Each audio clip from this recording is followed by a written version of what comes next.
so I guess David, just wanted to thank you also for proposing the interview and for agreeing to interview. I mean, I've been wanting to talk to you about a lot of your work for some time, so this is a really great opportunity to kind of have something a little more official and recorded and permanent.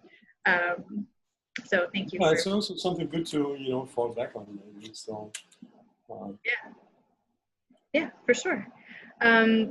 So I guess today we're going to be talking about one of your more recent series, At the Gates. Yeah. And so I think before we start, could you give me a sort of approximate date range for when you started this series and when it concluded in your mind? Well, it's not concluded, and it came together actually, it coincided with my change of media. So before that, I worked exclusively with oils, and I started working. First, I did a pretty large amount of drawings, acrylics, pigments on paper, and so that took I did not paint at all for more than 6 months in 2018. It started in 2018 in the middle of the year. And by then I was just doing drawings. I mean, I call them drawings, they're not really drawings. I work on paper. They're basically paintings, but they're on paper. So and then I realized that I might be able to do the same also on a canvas. And I started working on canvas with the same media. So I made my own acrylic paints as much as I used to make my own oil paints with pigments and now acrylics as medium. And it just freed me up quite a bit because I do not deal with this huge loads of material anymore. So yeah, it was good. Well, I will ask you more about the materials shortly, but yeah. Yeah, and the series is still going on. I mean, I packed like a lot of different themes and different motives underneath this umbrella of calling it At the Gates, because it's basically about standing at the threshold of something else, of something new, of something unknown, more or less, which is like what we do every day. If you get up in the morning, you're standing at the threshold of something unknown, which is the day you are entering. So that is the background of the whole series. That's great. Well, so just to sort of piggyback on that comment, so I mean, based on your writings about the series and your conversation just now, I mean, this series is kind of about those liminal states, the space of transition from one point to another. So what specifically was sort of the trigger for making this series? What brought you to explore this kind of in-between state that we all experience on a day-to-day basis, and particularly now, we're all in a liminal state at this exact moment. But for you, when you started this? I would say it was a thought process, which like it was. I cannot really identify any particular trigger for it, but it had certainly also to do with the idea of these mass movements from people, like a very like an outer reality, so to speak, of these mass movements of people from one country to another. The idea to, this mass migration we are hearing about in Europe and so on. So that was one outer kind of motivation, but it's not really about that. So it was like kind of the idea that, and it also has to do a little bit with the idea of stranger, like being a stranger or, entering into some community or whatever, some new,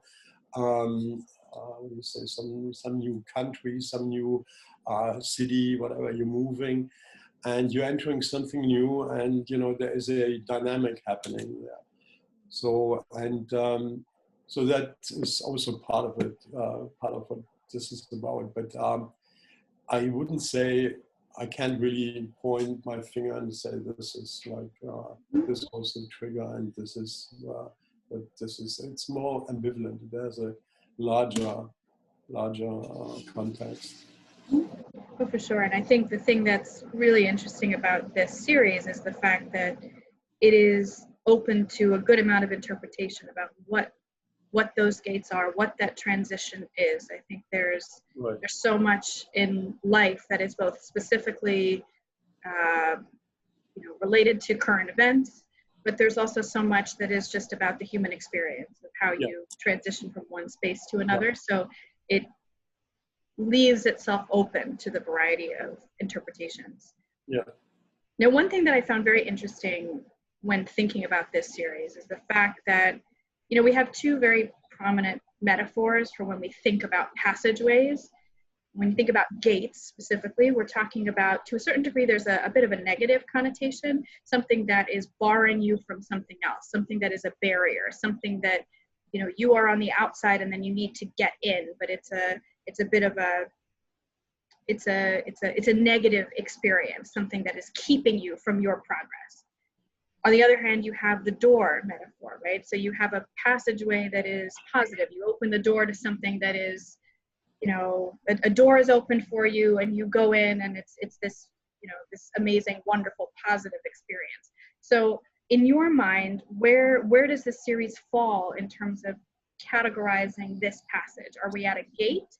Is this something that is keeping you or from moving forward, or are we at a door? Is this an opportunity, or is it a hybrid of both? I would say the gate, the connotation of something called a gate is a manifestation of the borderline between one state and another state. And without that gate, the gate provides access to that other state, but you have to go through it. So meaning like you have to, let's say when we're talking about science or whatever, you have to have a certain amount of knowledge in order to enter the next state. So that makes, there are gatekeepers. There are gatekeepers who are standing there and don't let you in if you don't have the qualification to go in. And it doesn't make any sense for you to be in that state because you don't know what's happening there. So there's this famous story about four rabbis, like very distinct personalities, Rabbi Akiva and three others. I don't recall the names right now, but they were entering the Garden of Eden, so to speak, through meditation, and they came out changed. Only one, Rabbi Akiva, came out unchanged. One became insane. One lost his faith, and I don't know exactly what happened to the third one, but they were all changed by the experience because they were not prepared to be there. They wanted to be there to change something in that realm, but they couldn't. So, and only one was able to go in and come out in the same way because he was prepared. So, and that is to me, it's a metaphor for what this really means, a gate. To go through into a different state, whether it's a state of mind or it's a state of whatever acquired knowledge or whatever it is, or maybe it's just a physical space. But there's always that barrier, and I don't think it's negative, or I don't think it has any negative connotation. It's just a fact of life. It's like a fact of reality. So and you need to. A lot of people do not accept this mechanics these days because they're saying like, yeah, I need to have access to everything.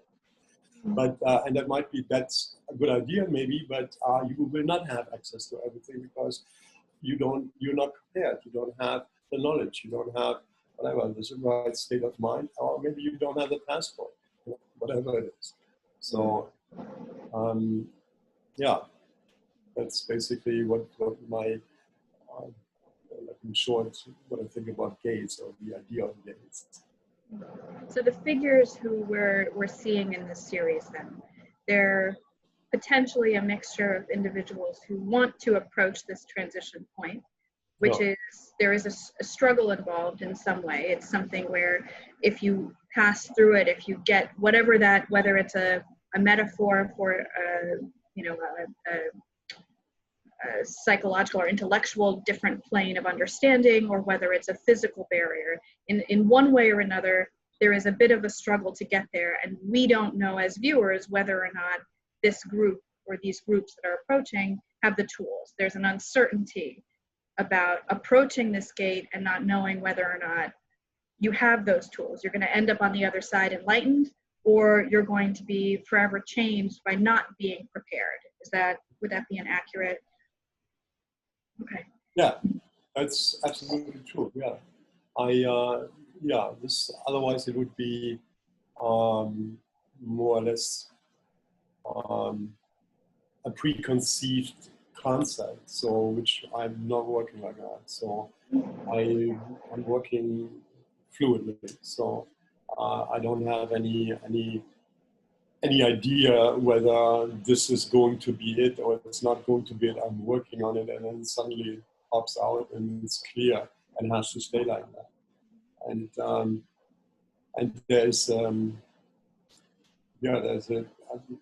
I don't think it's maybe it's a thought process. I'm not even sure whether it's a thought process. It's like somehow you feel you have reached a state in a painting where you have accomplished all you could at this point, and it says something which rings in you, rings a bell in yourself, and then you leave it alone.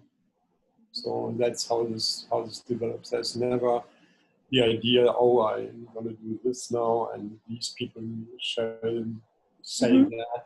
I find my titles after I paint, so it's like it's not like I have a title and then I paint. Yeah, it's a good order of things, I think.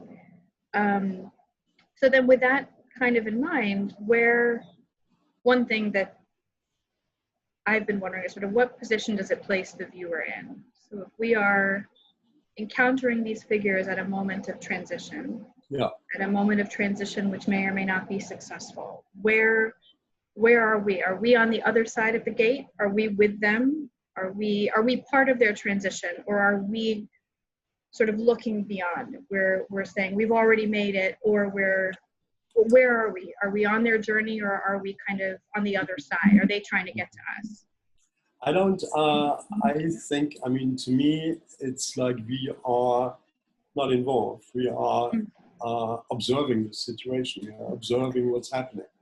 I am observing what's happening. So I'm neither on their side nor am I on the other side. If I could, I would probably paint this from above, So having figures looked at from the bird's eye view, that might be an interesting thing to do. But that is basically how I look at this. I'm not on either side. So it's like looking at what is, or what happened, what is happening. So you're a witness. So you and the viewer, as sort of a surrogate for your perspective, would be a witness to these transitions that are happening in all of their flavors and all of the different successes or failures of this group. That's very interesting. So the other thing that you had brought up just a few minutes ago, the idea of a gatekeeper, because with any of these transitions, you have this implicit third party, someone who is controlling the gate or the door or the passageway. Someone needs to open it. Someone needs to let you in. Do you have a sense of if there is, how do you view this gatekeeper? Who is it? Is this a specific person? Is this a spiritual embodiment in some way? Who is that third party who's responsible for facilitating the transition point? That's hard to answer. I mean, I think the gatekeeper always needs to be needs to express what's behind that gate. So he needs to be the expression, the manifestation of what is behind that gate in order to be able to control the access. So he has to have that ethical, moral, or scientific knowledge, or anything what rules the other side. That has to be his or hers mode of operation. So clearly, I mean, and of course, but also neutral in a certain sense, because just more or less just I would say objectively ruling the access. So it's a sort of an omnipresent ideal in some sense, someone who has achieved or is the embodiment of whatever it takes to be able to have the tools to make that passage and to get through to the other side. Someone who is, or something, or an entity in some way that has realized whatever those individuals who are approaching the gate are seeking, to sort of be the one to judge. To a certain degree, there's a judgment aspect. Have you? Yeah, sure. Yeah. Have you met the criteria? Are you ready? So it's interesting because it creates a degree of uncertainty that kind of lies behind a lot of the images. Yeah, I mean, like it's a little bit like Kafka's the Schloss, the castle.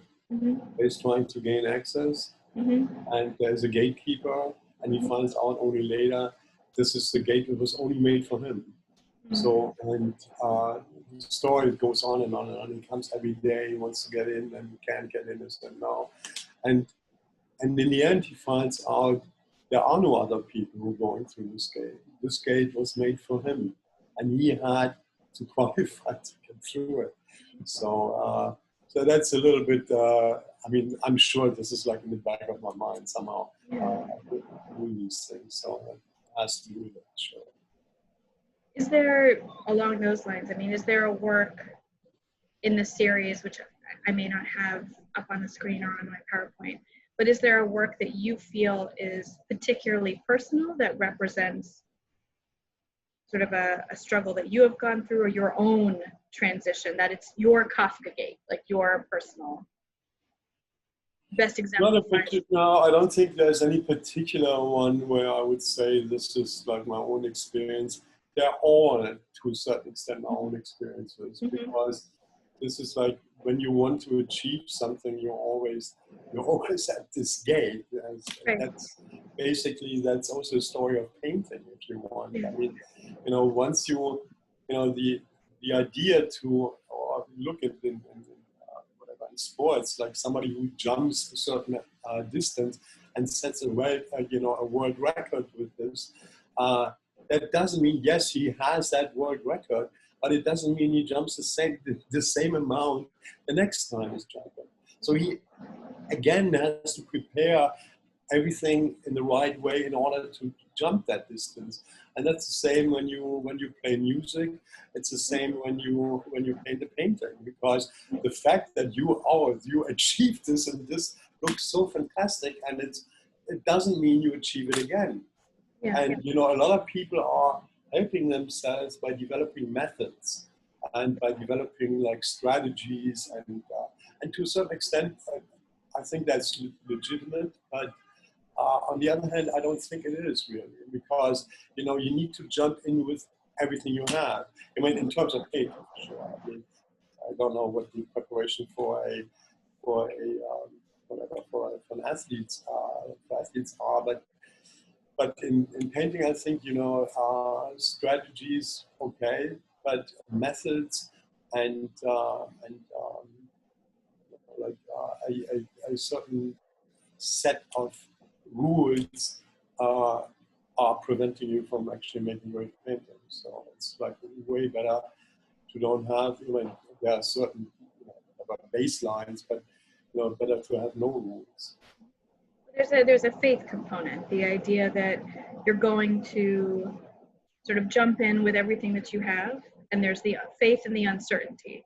You don't know if it is going to land, And but that the is, faith that sometime it will. yeah, and that is what really makes it interesting. I mean, you know, that makes it worthwhile to jump in there too, because it's always I felt that, you know, when I was way younger, I felt that more existential, you know, like it was kind of fighting for my life there, you know, like, can I take myself seriously or not? So, so that has leveled a little bit, but it's still that kind of energy which is there, and you start painting. It is interesting because that what your description of the process of painting, with the hope that you will achieve something that is success at the conclusion of it, with the unknown and the uncertainties, it could flop, it could succeed, is sort of a parallel structure to how you're describing the gates in general, how they function, how they work. The idea that you may or may not be prepared. You're not going to know until you arrive, and then you challenge the gatekeeper whether or not you're able to sort of move through. So there's an interesting parallel between your process and how you're describing this passage that's embodied in these works. Yeah, it's a little bit self-referential. So,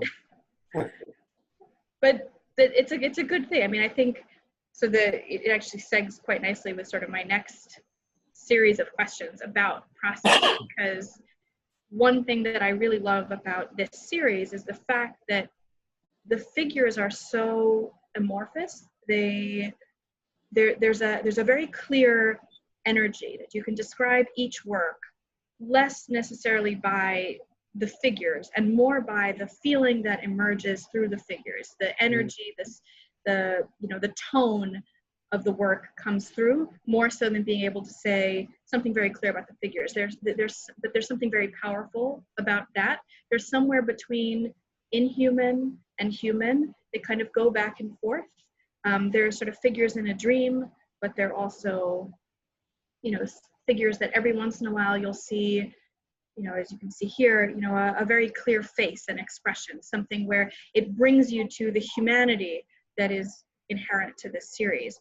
And I think that type of ambiguity, right, I think is, and also openness to interpretation, I think is similar in a certain sense to the multiple ways you can view this passage, whether it is a direct analogy for your process of how you view art making, or it is something more metaphysical in terms of whether or not you have achieved a certain level or a certain degree of enlightenment. So I find that a very interesting way that your process and the materials kind of work together to create this space, this ambiguous space that leaves open a good amount of interpretation. But for you, I mean, how do you view your process and the physicality of these works, which are very tactile? I mean, for me, one of the things that strikes me, even seeing them as an image file as opposed to necessarily in person, and when I've seen some of them in person, there is a tactility that really comes off the screen as well as in person. These are very physical works. You sort of feel your making in the process of kind of experiencing them. And there's an energy and a rush and an urgency that sort of characterizes all of them. So I was wondering if you could speak sort of first to how you feel not only your process, but also the materials, and how does that reflect or in your mind serve the narrative of transition that you have for this series? Yeah, I mean, the material it's all very fluid. I mean, like unlike the paintings I made, I used to make in with this thick oil, which also, I mean, it's also fluid, but it's masses. It's like massive, masses you have to move around. So it's like kind of heavy, somehow physically heavy. So, and what's so enticing for me with this material, with this acrylics, is that you can move so freely and so quickly. And there is and with painting, it's in general, I would say it's always, you know, it's like Schröder's cat, you know, it's like where there is the possibility. There are unknown numbers of possibilities, of manifestations in there.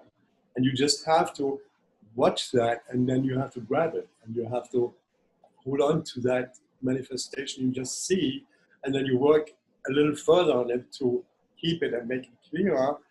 But if you do that too much, the whole thing falls apart, and you have a shitty drawing, shitty painting, which does not have that energy anymore, because you just painted it to death. And that is always a very real possibility. And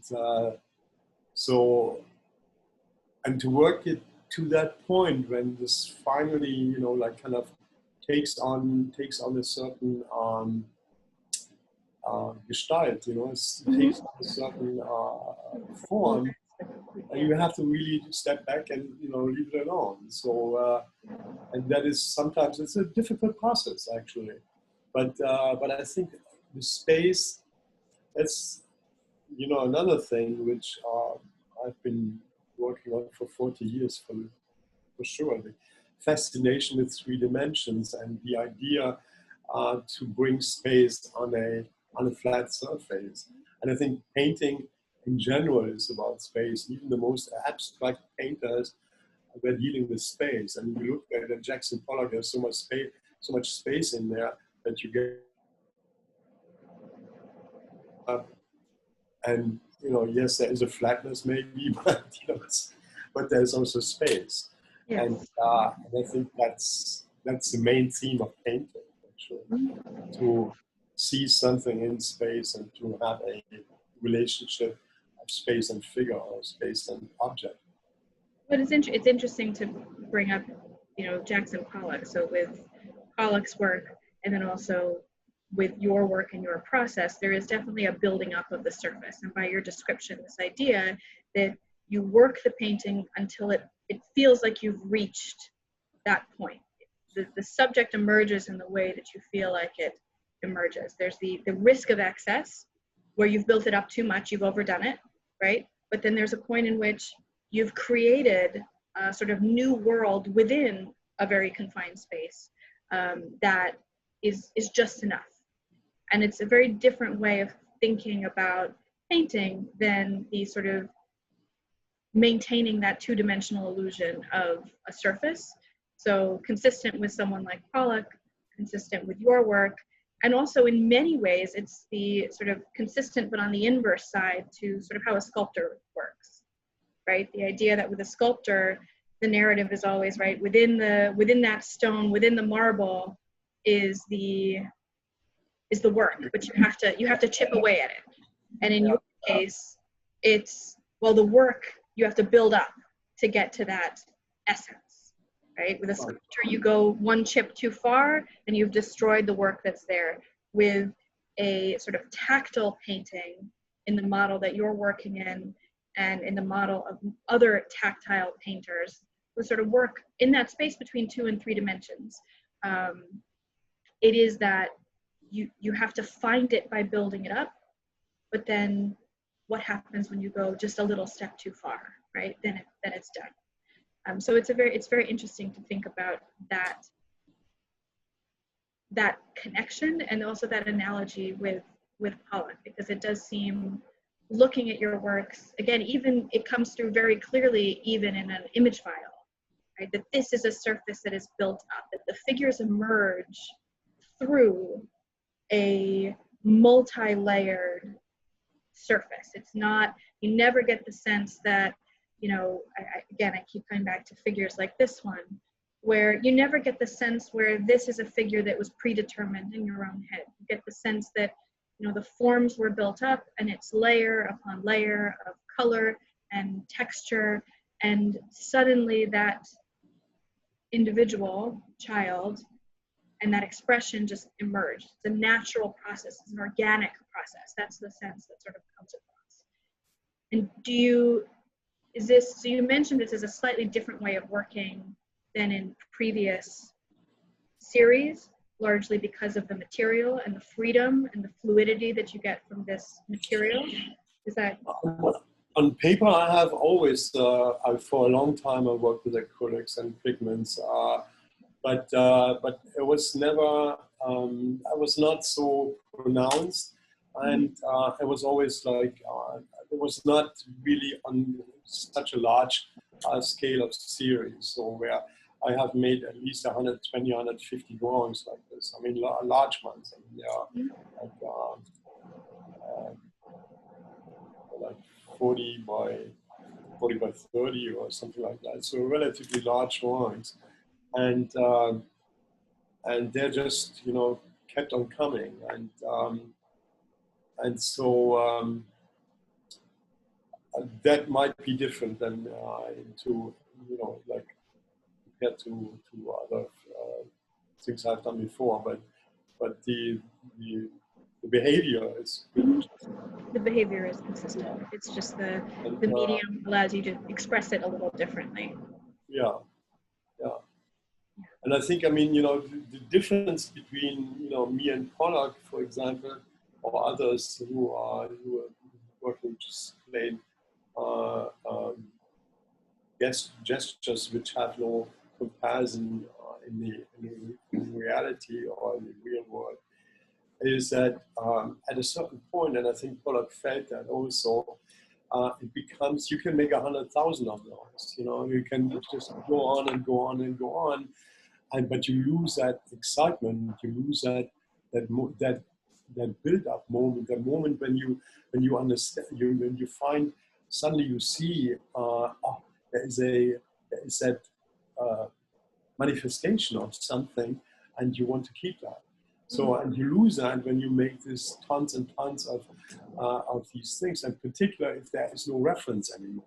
Mm-hmm. So, you know, for Pollock, there wasn't any. I mean, he was a figurative painter at one point in his life, but and when in the last paintings he made, where he might have realized that he needs to somehow anchor himself into something where you have that tension, you know, like built in.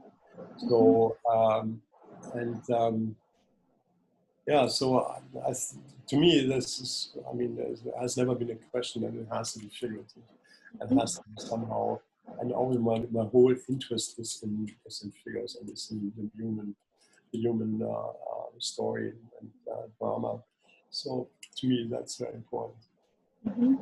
Yeah, and you can see it. I mean, I again, this figure has just sort of stuck with me, because you do have that in between, something that, within the limitations of the definitions of abstract versus figuration, which is obviously a binary, which is in many ways has been proven for many years to be sort of a false binary, because abstract painters, many of them, or at least in the earlier years, they weren't thinking of themselves in that way.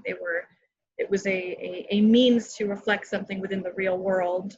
So there's an inherently figurative aspect, even if visually you don't have the suggestion of a figure. So the definition of the two can, I think, get very muddled and blurred. But that being said, the thing that I particularly appreciate, and specifically about this series, is that you have this very clear sort of back and forth between dealing with the sort of more abstract materiality of the paint, and then the forms that emerge as a consequence of the paint. It's like the potential that is there embedded within this series to sort of illustrate, well, what happens when you take these techniques and these materials to what could be considered their logical conclusion in the process of painting, where, you know, it's very clearly a built-up surface. It's very clearly dealing with sort of the material qualities of a thinner paint application that is sort of dripping, you know, appears to sort of be dripping off the canvas or off the work on paper. But what it does is, in the process of this illustration of process, it creates the contours of a figure. It creates the contours of an emotion. So it's kind of proving the falsehood of the binary that we've kind of lived with for a very long time in terms of art history, that something is either this or this. And Yeah, I it's, always felt that. Yeah. which I do appreciate quite a bit. So in terms of sort of the physicality of your process, I get the sense that you work very quickly. Is that accurate in terms of when you realize it's the right step to make, it's a quick move, or is it the illusion of rapidity, but it's every gesture, even though it is quickly applied, takes a while to get to the point where it's a gesture? Which way do you fall in terms of these works? It's all quickly done, actually. The best, that's also what it's almost like an unconscious type of, making these marks and then, kind of looking at the whole and then discovering things when you look at it. So there's a lot of observation going on also, but the actual act of painting is really very quick. And I find it, if it's not that quick, I find at most of the time it doesn't work. So when I try to be clever or something like that, and most of the time it doesn't work. So it is not the most effective way of painting because it's like takes time, and sometimes it's also and it fails. So it's not the most effective way to make an image, but I do not want to make images anyway. So it's like more like a search process for myself, and it's not so much image making. That I have a goal to have arrive at a certain thing. That's never the case, actually. And I have to say, I was always fascinated with these people who made the big marks, Shiraga, for example, the Japanese painter who paints with his feet. So he has a canvas, decked out on the floor, and then he uses oil paint, thick oil paint, and he makes the marks. It's like the brush of God, so to speak. He makes this mark with the feet dangling from a rope from the ceiling. So, and there are fantastic, energetic, expressions of expressions. So I totally fascinated with that. So, but he's like the references are not there really. It's like not. It's completely, kind of like a Franz Klein abstract. So I don't know whether you know him. Yeah. So it's I mean Chiraga, not Franz Klein, but. Well, there's a pure expressiveness. There's an element of chance. Both embracing. Right? Yeah, it's Chiraga's work is both scriptural and very expressive. It's like a meditation, it's bound somewhere in this tradition, in the Japanese Zen Zen inking tradition. So, and that's what makes it so fascinating, because he's bound somewhere in the tradition, but he made something completely, combined it with something completely different, and made something completely different out of it. And I would like to look at myself in the same light, although I'm not doing something completely different, but I am bound by this tradition, by this Western, figurative tradition. I'm in there. So, and that you cannot take that out of me. It's like there. And so that's why, it has, it became this type of lifelong struggle, to work with these figures and make them, have them as unstable and as much of possibilities and manifest in different ways as possible. So that's that's probably it. It makes sense. I mean, I think that to be able to sort of acknowledge the place where you come from, where your artistic sensibilities kind of born within this Western tradition, and particularly a Western figurative tradition, but to view it as iterative, where, you know, it's the root of it is still this value of representing a figure in some way or having a figure present, but it's the way in which you do that, and that's where the sort of variation and the sort of newness comes in. And what are the impetuses behind creating that figure, whether it's on the one hand something that's very studied, or in your case something that is more expressive of the moment, quick, in a very different sense than someone who is sort of plotting out on a grid where a figure is going to fall. So it's interesting to see that analogy with a Japanese artist who is coming at using, again, the roots of that tradition and that artistic legacy, but again, coming at it with the same impulse of an energetic, expressive, and sort of chance-based rapidity of making. So that's very interesting to sort of think about that parallel. The way the traditions kind of return, how you can't escape them. Right? Yeah. No, the whole idea, I think I don't know, I do believe in you have to somehow, I always believe that for myself at least, you know, that somehow you have to come out of a tradition. You have to think about this tradition also, and because you are, and if you deny that for yourself, then, you know, it's like you're cutting off all these layers of hundreds of years of developing painting. So so it has to be in there. You cannot just go without knowledge of the figure, without knowledge of human bodies. You can't make these paintings. You need to have that knowledge. So in order to be able to forget it then, and you know, so forget it in so far that you're not constructing something, you know, so, but it appears. So that was always my goal, to have things just appear. It's like, if I could, I would just throw the paint at the painting and at the canvas, and it appears. So that would be fine with me. So. Mm-hmm. Mm-hmm.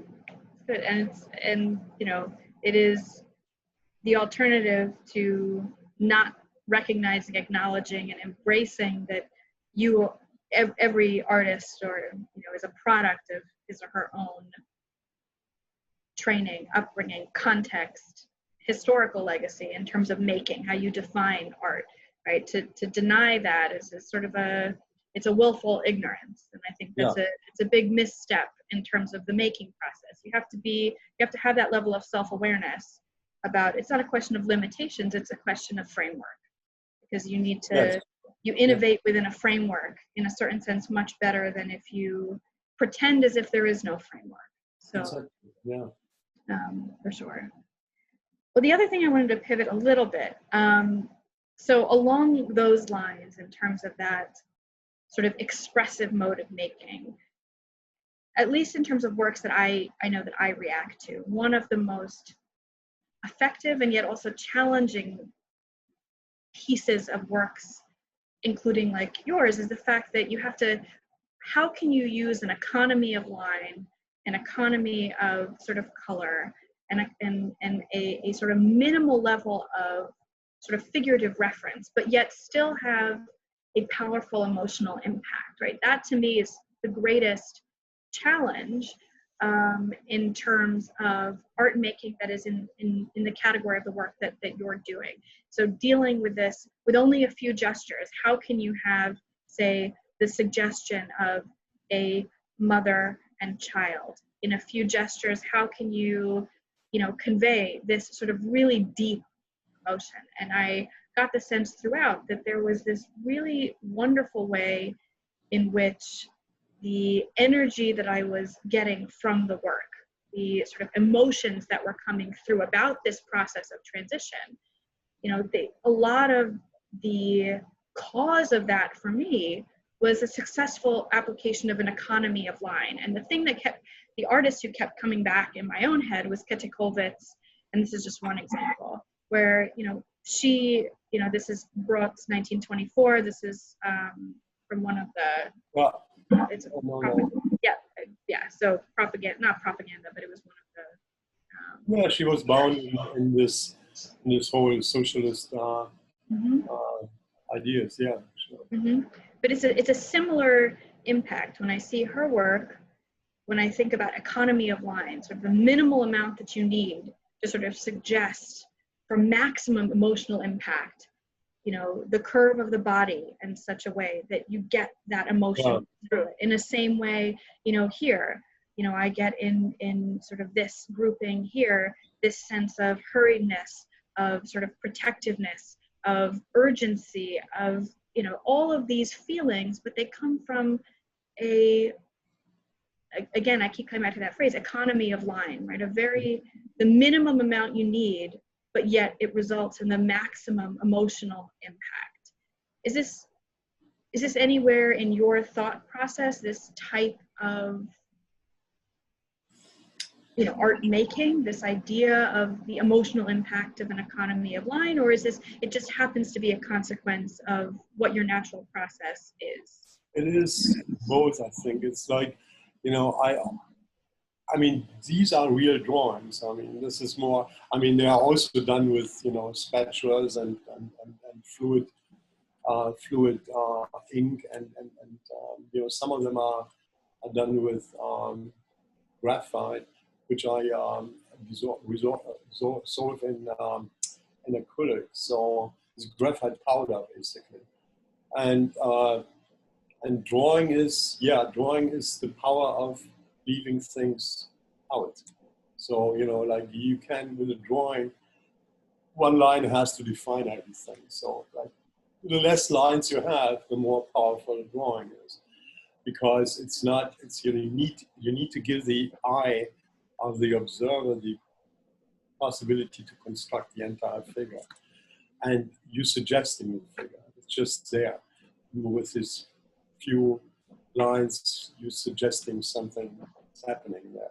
And I find also what is important to me, I mean, drawing is, in that sense, is a very important exercise. And what I find also quite important about that is that, which we haven't talked about at all yet, is that movement. You know, you have not only, you know, you can make a painting where everything is frozen. And I was never looking to have something like this. I wanted to always, at least the possibility of that they are moving, or they might move in the next moment, they might look different. So, and that is, I think, a very, very important aspect for my work. But also when you look at really successful paintings from the Renaissance or so, although they are forever stuck in that space and they are holding forever that child, but they look like they can get the next moment they might get up and walk away.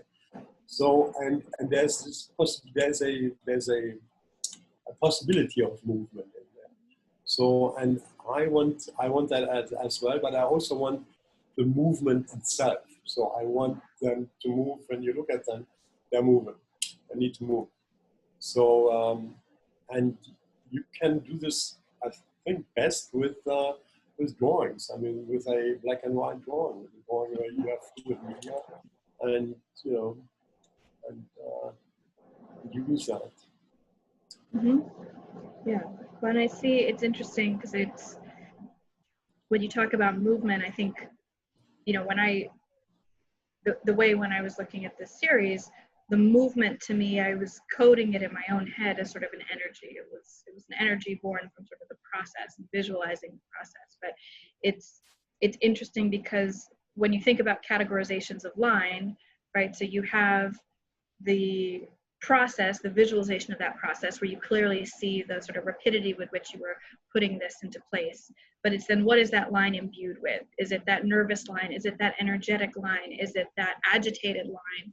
And in this case, it is that rapidly moving line. It is something that is hurried, that is rushed. So you have your process sort of embodied within that specific line, within the sort of sketches and the drawings within this series, which I find very interesting. I mean, there's also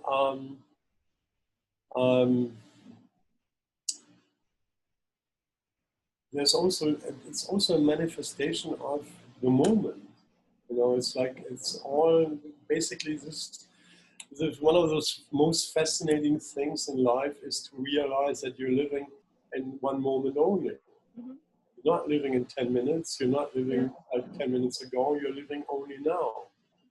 And those are, I mean, there's a certain convergence there for me. I was like very early already in my teens interested in Zen Buddhism and the idea of that, you know,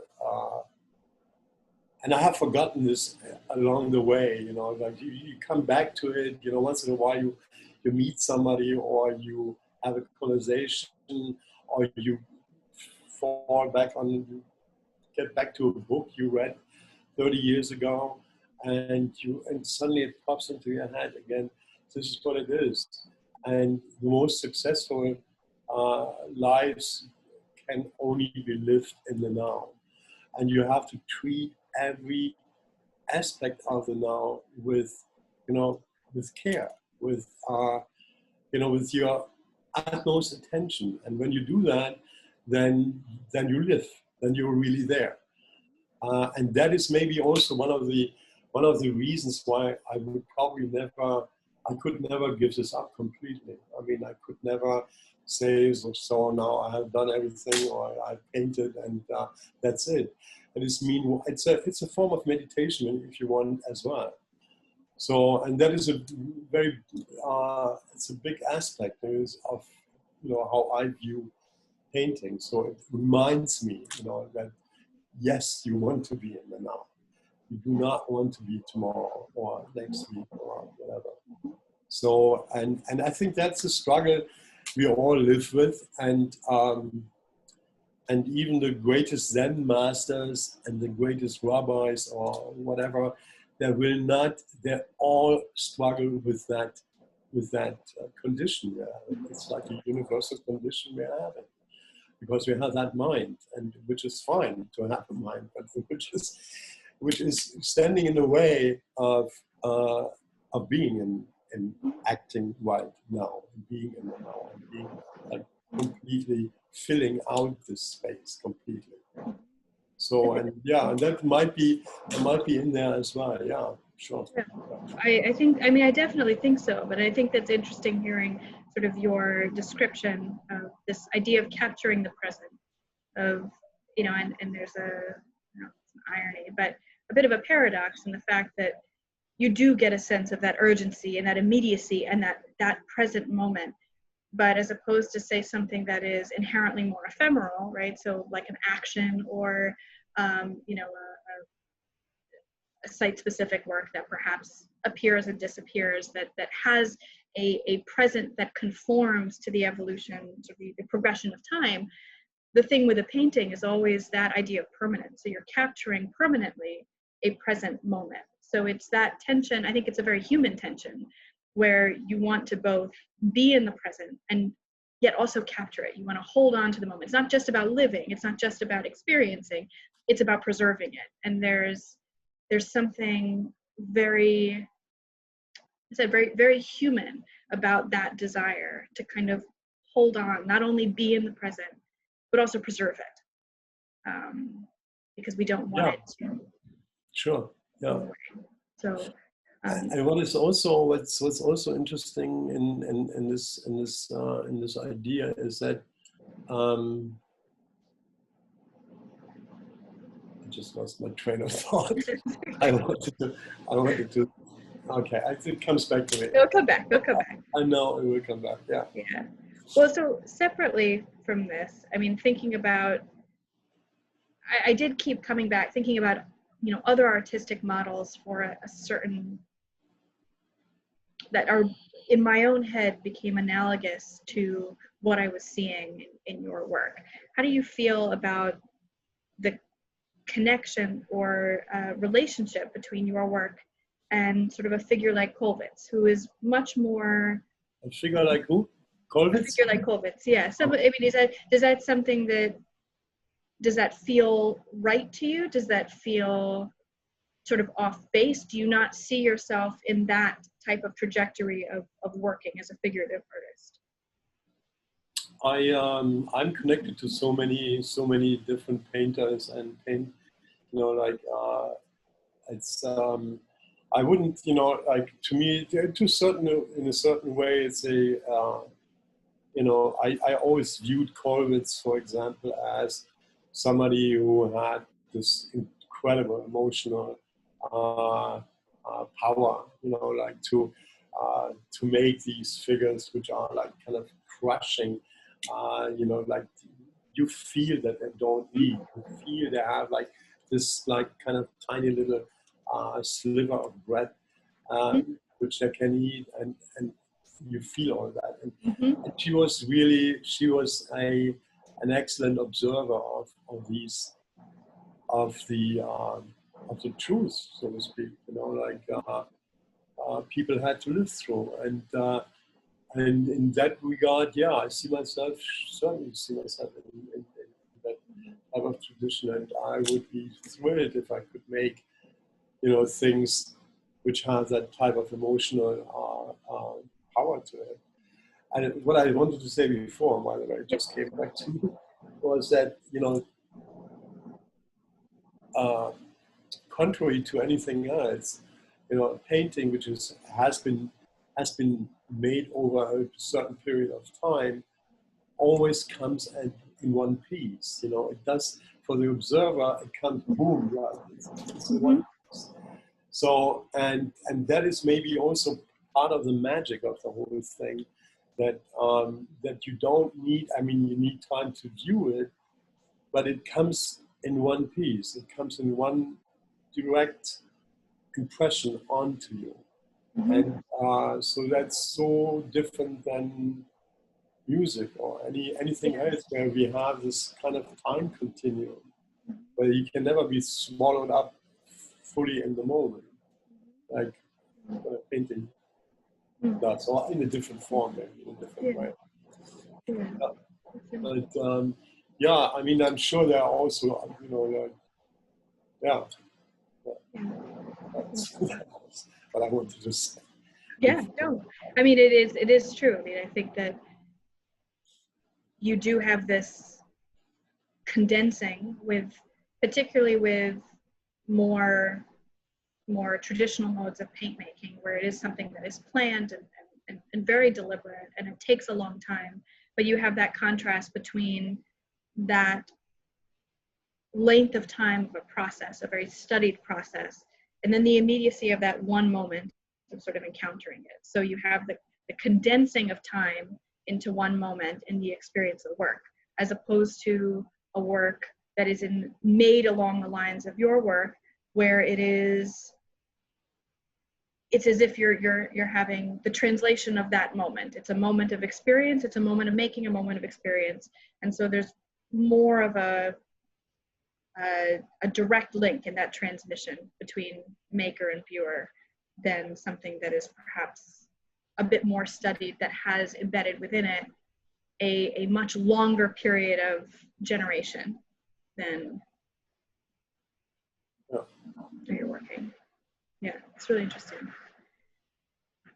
All right, I want to turn to another thing that struck me in particular. I want to talk about violence in this series, because for me, this, as we've talked about these, this passage is certainly a struggle in some ways, that there is, an unknown component to whether or not someone is qualified. So the uncertainty, that sort of fear that I think is embedded within that. Are you approaching the gate, and do you have what it takes to sort of move forward into the next state? But there's a real violence that I see, and not just in terms of a sort of natural consequence of a rapid paint application. and the sort of action and the sort of the buildup of the surface, which does lend itself to a certain type of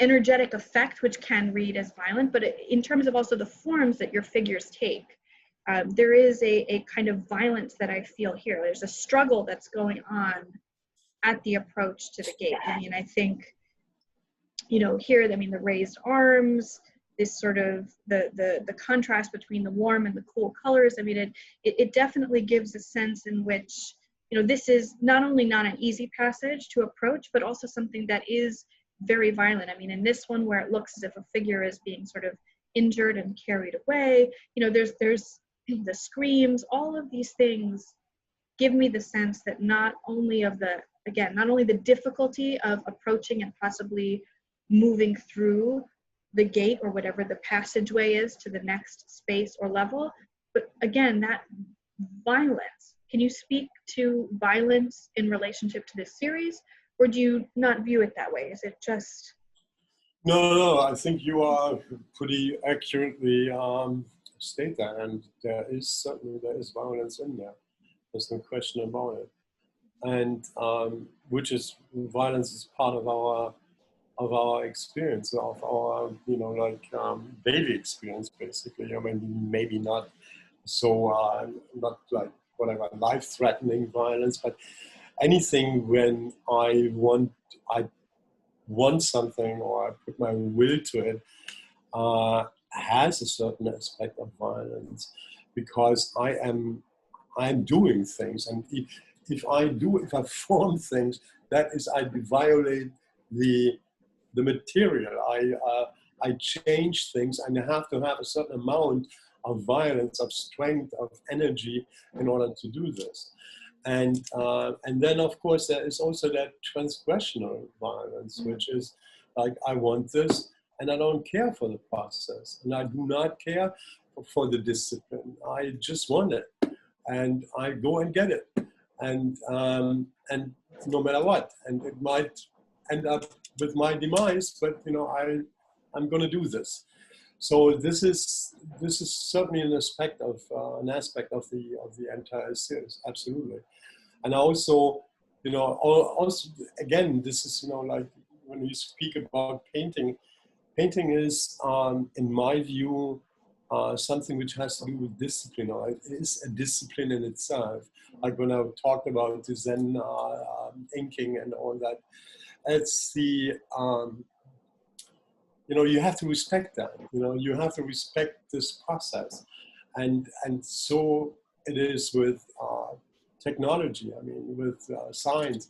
You know, people using these phones and, you know, these mini computers we are using today, and they have no respect for it. They have no respect for what went into this. How many million hours of thinking went into making this, which is like Steve Jobs said so aptly, it looks like magic. I mean, the technology comes at that point looking like magic. What we are doing here right now would have been magic like 30 years ago, 40 years ago, and so much more like 100 years ago. So, but it leads you also to just take it and not think about it, and, you know, take it as magic, and not respecting it, you know, like, or being even, you know, I don't want to be bothered with the process, I don't want to be bothered with the coding and this and that. Understandable, but, you know, at least see the layer below it and see, you know, what had to happen in order for this to fall into place, so that we can use it. And it's the same, you know, in any cultural tradition, and in any, and to me, as I said, painting is that type of discipline where you follow a certain, where you have to train in order to be free, you know. So, and that is, I think it's a very big part of it, and violence is an expression of that kind of ignorance and stupidity about this process. You know, there is a certain, that's in there, sure. So it's so if you know, one way of looking at these is through that sort of stand-in for the creative process as a whole. The violence is a reflection of, well, what happens when you sort of pull back the curtain on what it means to create successfully. You're sort of laying bare through this sort of violent fissure, this illusion that it is all seamless, that it isn't a method, that it isn't something that needs to be learned, that it's just instinctual. So there's an element that the violence reflects that as much as it reflects the work of making that transition itself. Does that seem consistent or not quite clear? Yeah, I mean, I would, as I said, I mean, it's like, it is multi-layered. It's not, yes, it also certainly speaks about the process also, but it's a multi-layered emotion in there. Yeah, absolutely. And it's also multi-layered in terms of its reasons.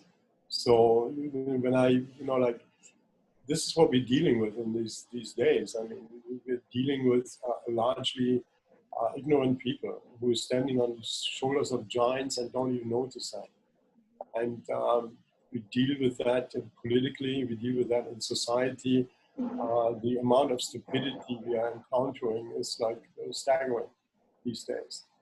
And nobody knows what they're talking about at the same time.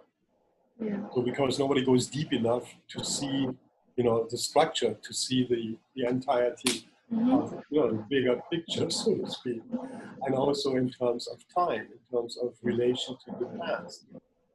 Yeah, that's all. Those are things I think about, and they are certainly in there.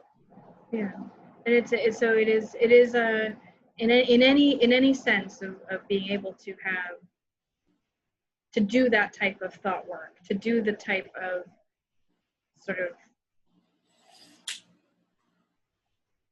I don't know, the intellectual growth necessary to become aware, to be able to move forward, to engage fully with what is going on in the world from all sides, and to see everything.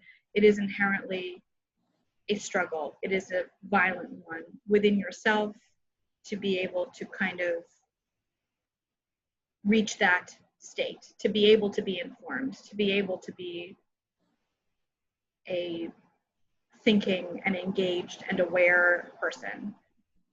Not a fully formed thought in my head, but it's thinking about the passage that is being illustrated here.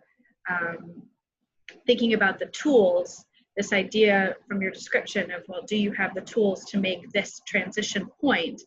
Part of having those tools is that violent process of self-awareness, self-education, the willingness to be able to open yourself up to uncomfortable truths about how the world works, in whatever facet you're, engaging with it for the purposes of whatever the transition might be. But that it is a sort of violent, sort of ripping apart of your assumptions and the way that you were previously or the way you thought previously. You can't move forward until you have somehow aggressively reckoned with whatever it is that you need to reckon with to kind of become a fully realized individual or engaged individual. So it's interesting. Well, I think that segues to, what we've talked quite a lot about sort of process, but I want to actually switch to more literal forms of violence that sort of come through with these works. And I want to kind of talk a bit about politics, actually. And I know that, in previous correspondence, you have said that these are not political directly in any way, aside from the fact that there was that inspiration moment with the sort of mass migrations that were happening across Europe. The idea that there is a model for within society of people transitioning from one space to another with a barrier. But it's hard for me, perhaps, to not see these through a political lens in some way. I just, things that kept coming up into my mind as I was looking at these This is a shot of Armenian refugees, 1919. These are Holocaust survivors entering Sweden after the war.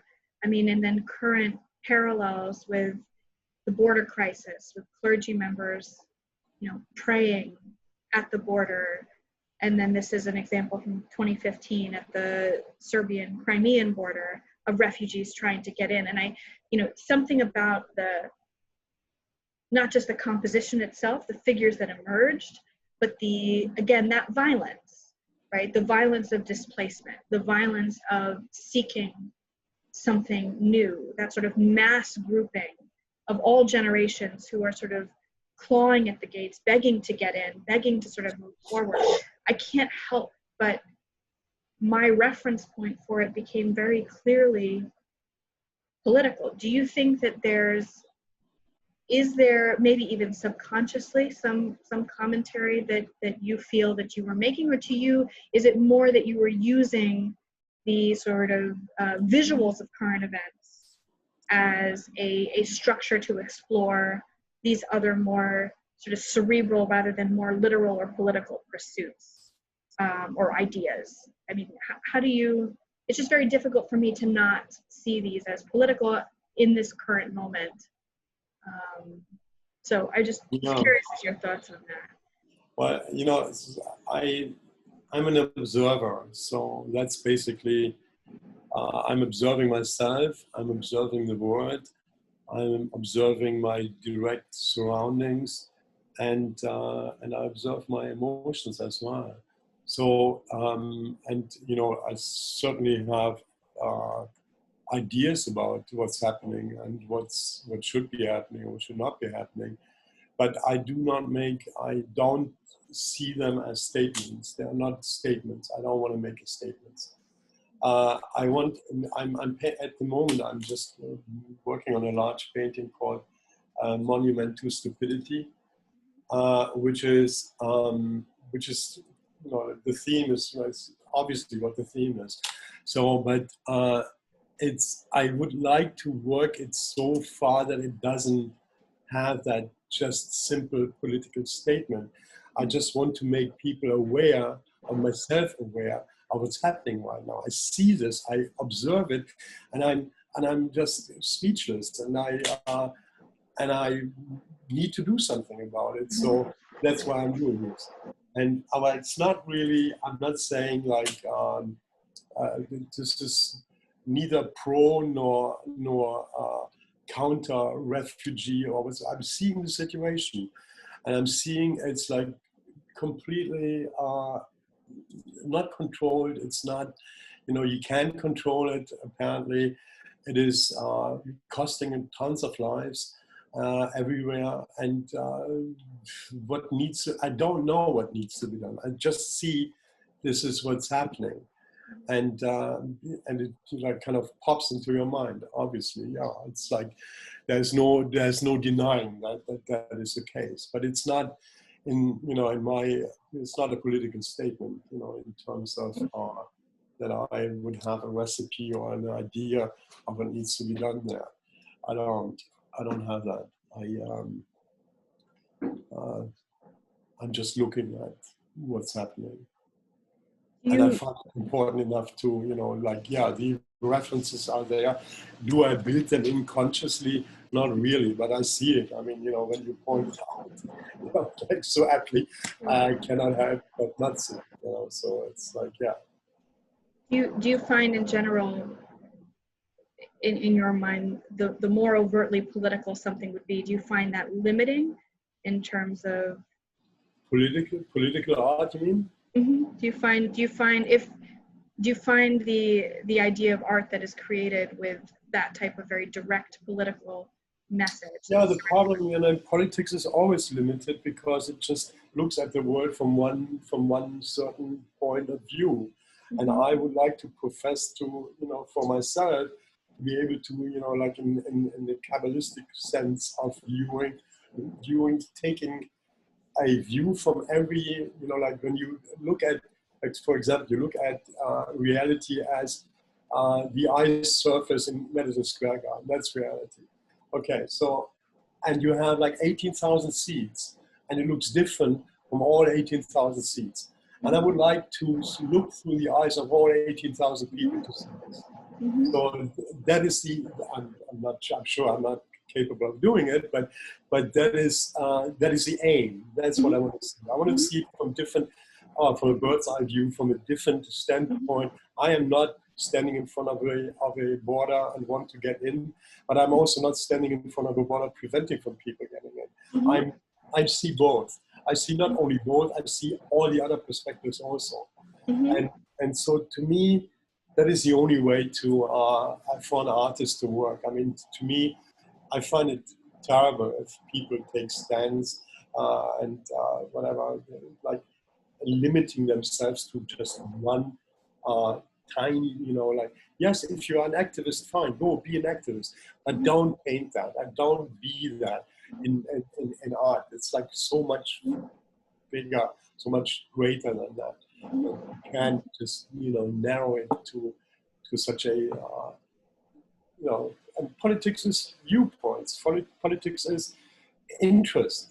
Certain people have certain interests, and they are fighting to get their interests, acknowledged, and that is what politics is. And so, in that regard, I can see myself being aligned in, like for the elections or whatever, saying, yeah, yes, please vote for this man, but I cannot see myself making a painting which says that. There's a desire for a sort of universalizing aspect to the effect.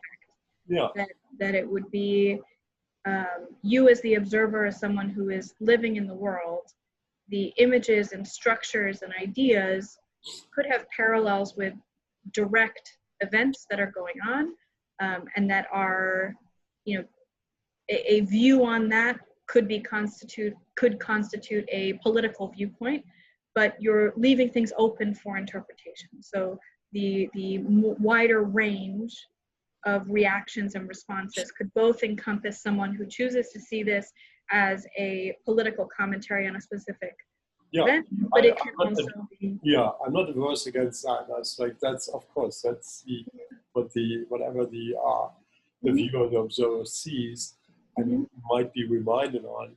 That's that's it's in the painting or it's in the work, but it doesn't. I don't want it to be such a narrow. Right. It's not didactic, and it's not. No. It's not. No.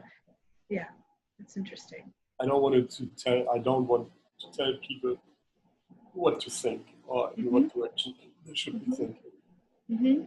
And it comes back to thinking about your process, the idea that it is that coming from that place of personal expressiveness, that sort of the idea of you're realizing the figures as you go through them, and it sort of naturally lends itself to the conclusion. And whether or not on your end you had in your mind something that you've seen, something that you read, just observing sort of on the news or in person, whether that infiltrates the work is more accidental than conscious. Would that be a...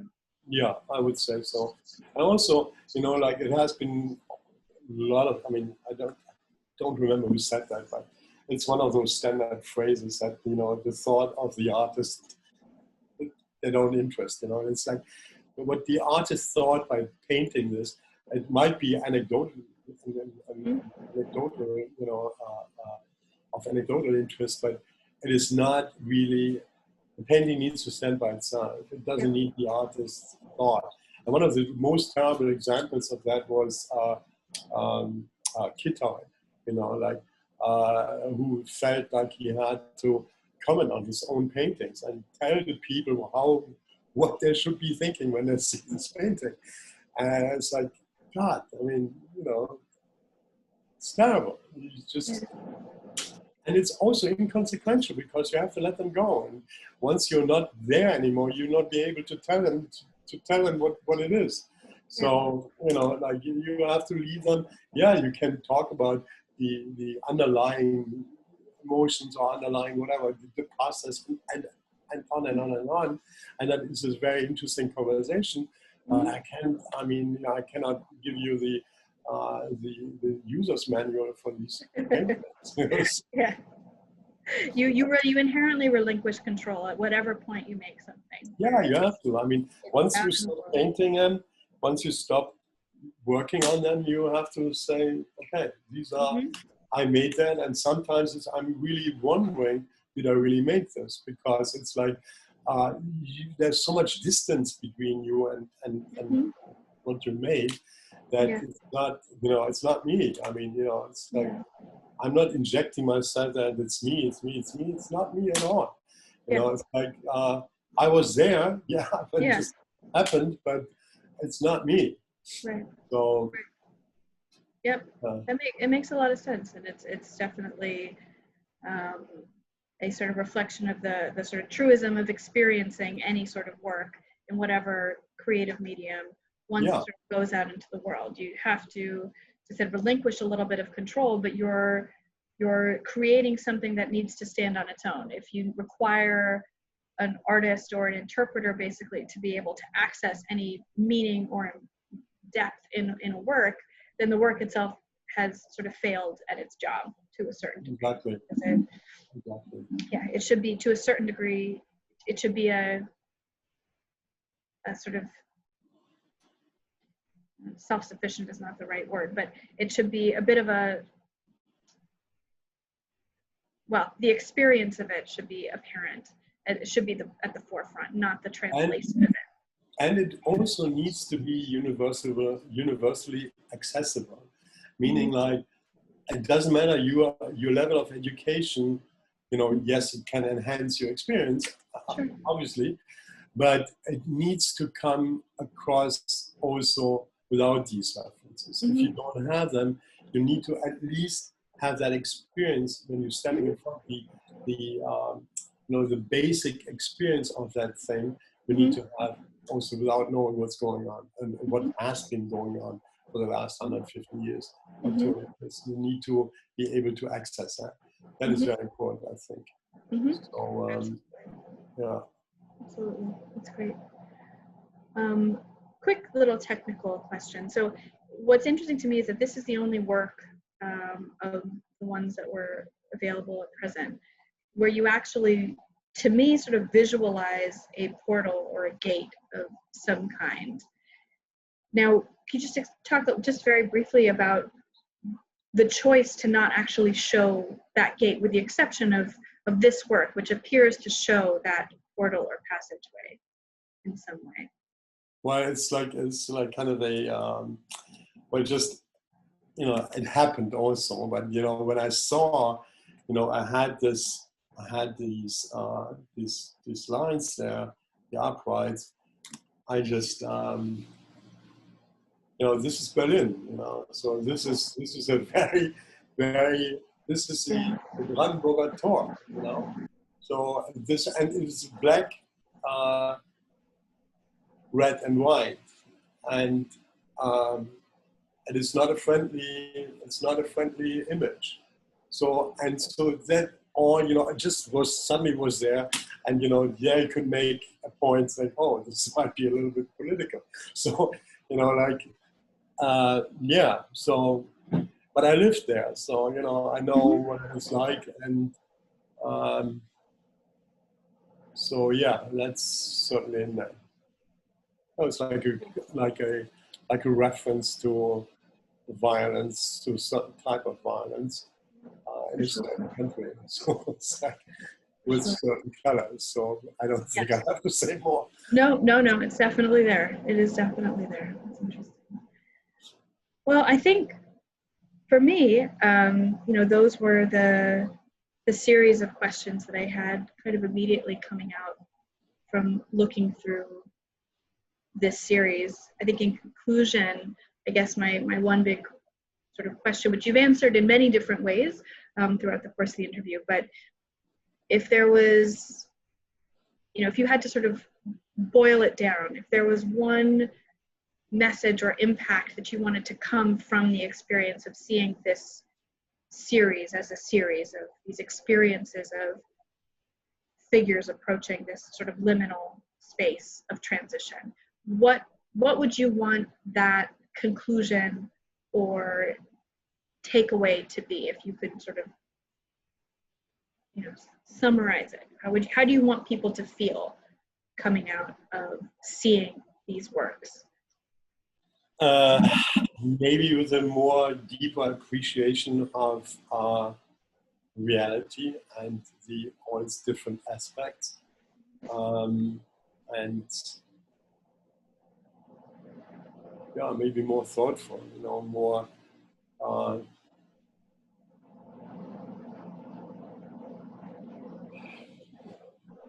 yeah, I would say be more, coming out of there with a wonderment, like of, oh, this could be looked at that as well. So, and with an open mind, if you want. That would be my, to look at this concept, this idea, which is not an idea, it's not a concept, it's actually reality. This is like happening everywhere. And you just need to see it, and you need to respect what's happening, and to respect what, like what I talked about, the discipline and stuff like that. So you need to, engage with that. And that would be my, that would be great if people came out of this, looking at this, and having taking away some kind of an aspect of that. Well, thank you. That sounds wonderful to me. So thank you, David, for speaking with me, and for Rachel for setting this up. And that's, I think this series is just so rich, and there's just so much potential to interpret in so many different ways, which, again, going back to your, the universal potential of experience that you can kind of get from seeing these type of works. It's so open to interpretation, but in a very emotional way. Like these are very emotionally reactive and responsive compositions. So it allows for a full range of interpretation, which I always appreciate when looking at a work, that it doesn't necessarily have a single or didactic point of view. It is something that gives you freedom as a viewer to be able to kind of react, respond, feel, and then put it into whatever framework comes into your own head. Whether it's something that, at least in my case, it went in a very timely or a very quasi-political dimension. That was my first sort of gut of viewing it, but it doesn't preclude those other ideas, the more metaphysical ideas about transition or intellectual ideas. So I really appreciated that about the entirety of the series. So thank you. Thank you for asking all these great questions. This is like, to me, it's important to talk with some people or with people about things, and it clarifies something for me as well. So while I'm talking with somebody, and you are asking all the great questions, so that was very important. Very good. All right.